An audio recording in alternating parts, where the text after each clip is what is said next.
ओम शांति। ओम शांति। आज हेउछि 1/1/26। अच्छा मीठा मीठा शिखिल दे संतान प्रति पिता बाप दादा मधुर स्नेह संपन्न शुभेच्छा एवं सुप्रभात। आत्मिक पितांकर आत्मिक संतान मानकु नमस्ते। आत्मिक संतान मानकर आत्मिक बाप दादा को याद प्यार मॉर्निंग नमस्ते नमस्ते नमस्ते। मुख्य सारांश नंबर 1 बुद्धि द्वारा यही पतित दुनियार संन्यास करी पुराणा देह एवं देहर संबंधी मानकु भूली निजर बुद्धि को बाबा एवं स्वर्ग आड़ को लगाइबा को हेबो।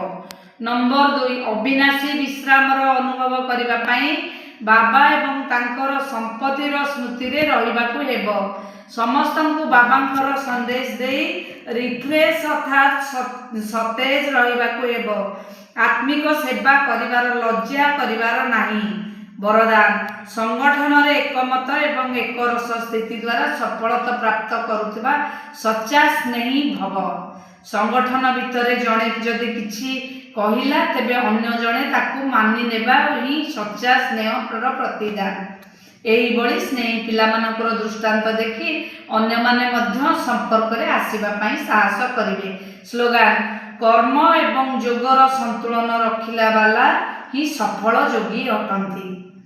संगम योगी समस्त तीव्र पुरुषार्थ भाई भौणी मानकु नुआ युग सहित नुआ वर्षर बहुत बहुत शुभ अभिनंदन।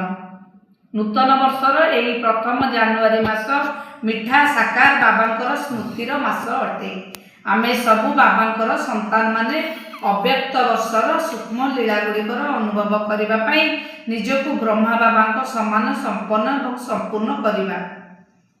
ओम शांति। ओम शांति।